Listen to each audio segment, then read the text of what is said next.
সেই জাতিকে যে কোনো যে কোনো আগ্রাসী শক্তি কিন্তু শোষণ করতে পারে অথবা তাদের স্বার্থ হাসিল করার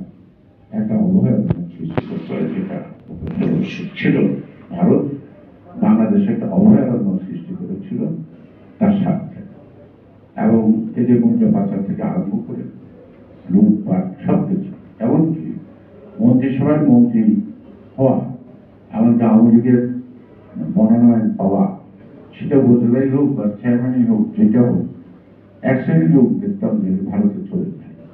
তদবির করতে, অর্থাৎ ওখান থেকে তদবির করে তাকে মনোনয়ন দিতে হবে। মন্ত্রী সেটা কিন্তু ভারতের যে কাছে তদবির করে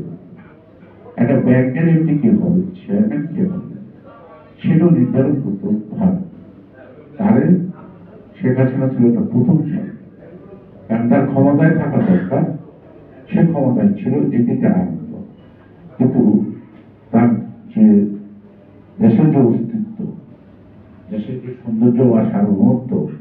সেটাকে সে তোয়াক্কা করতে পারে নাই, এখন কখনো আমরা নিতে পারে নাই, কারণ তা আমাদের দেশ ছিল,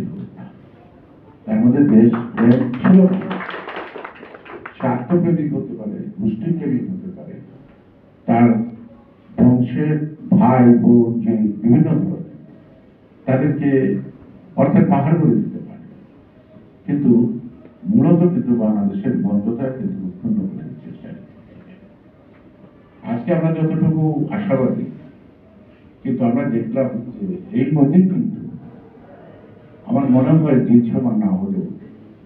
আড়ালে আবডালে এক ধরনের ষড়যন্ত্র চলে,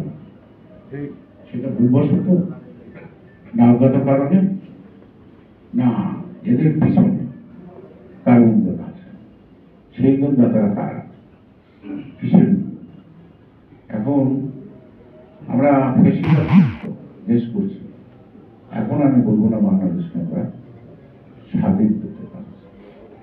স্বাধীন বলতে এইটুকু যে ৭১ যে চেতনাবোধ থেকে যুদ্ধ হয়েছিল,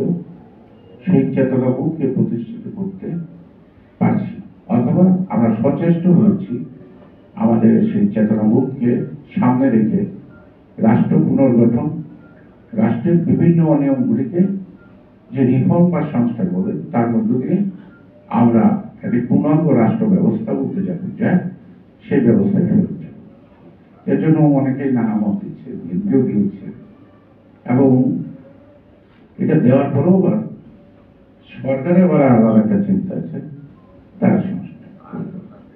সরকার কি সংস্কার